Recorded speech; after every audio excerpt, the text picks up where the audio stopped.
इसलिए standing committee जो नहीं थी वो बना दी है, संवैधानिक दर्जा दे दिया है, क्रीमी लेयर बढ़ा दी है।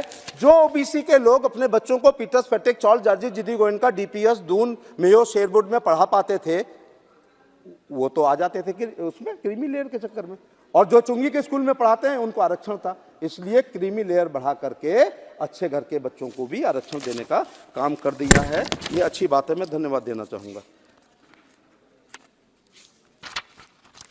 सबसे ज्यादा ओबीसी एमपी हैं इस पार्टी में, सबसे ज्यादा SC MLA, SC MP, SC Rajya Sabha, SC मंत्री, एससी जिला परिषद के अध्यक्ष, एससी कोऑपरेटिव बैंक के अध्यक्ष, एससी भूमि विकास बैंक के अध्यक्ष, और सबसे ज़्यादा ओबीसी मिनिस्टर आज तक के इतिहास में, और OBC MP, OBC MLA, OBC MLC, OBC Rajya Sabha, OBC minister, OBC bank के अध्यक्ष, ओबीसी भूमि विकास के ब्लॉक प्रमुख, और वो। और सर, अंतिम पायदान पर खड़ी हुई कुछ जातियां हैं, जैसे कढ़ेरे हैं, ठठेरे हैं, दर्जी है, बुर्जी है, तेली है, तमोली है, चौरसिया है, निषाद है, मल्ला है, बघेल है, कुर्मी है, सुनार है, लोहार है, विश्वकर्मा है, अंतिम पायदान पर खड़े थे।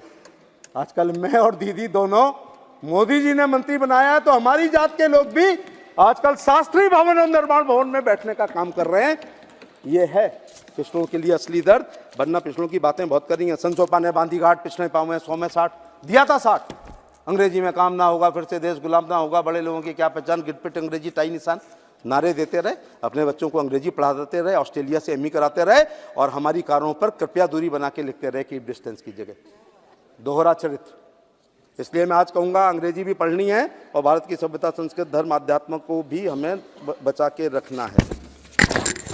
हाँ, भाजपा के नीति निर्धारकों का मैं धन्यवाद देना चाहूँगा कि आज़ादी के बाद पहली बार ओबीसी तो छोड़ो, मोस्ट बैकवर्ड क्लास में पैदा होने वाले, हर ऋतु में हर रेल पे चाय बेचने वाले, 10 बाई कमरा में 6 भाइयों के साथ रहने वाले, दूसरे के घरों में चौका बर्तन करने वाली माँ के बेटे, महान अति पिछड़ी जात को देश का प्रधानमंत्री बनाने का काम पहली बार देश ने किसी बार पहला किया है। इसलिए मैं धन्यवाद देना चाहूँगा। सर, बचपन में सुना था तीसरा विश्व युद्ध पानी पे होगा, हो ही नहीं रहा, लेकिन मोहल्ला युद्ध हो रहे थे। हफ्ते में एक दिन 1 घंटे के लिए पानी आता था जहां मैं पढ़ता था, स्कूल छोड़ के पानी भरने आता था। 90% बीमारियां दूषित पानी की हैं।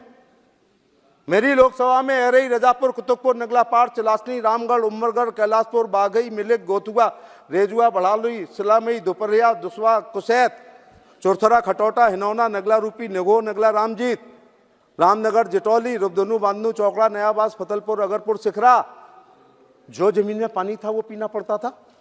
जल जीवन मिशन में ओवरहेड टैंक से ट्रीटेड वाटर पिलाना पड़ेगा। और सर, राजस्थान में तो मेरी बहनें, दादियों, नानियों ने राजस्थान की 2 बार पानी लाती थी, 3 घड़े से 4 किलोमीटर जाके। अपने जीवन का 40% उन्होंने पानी में गुजारा है।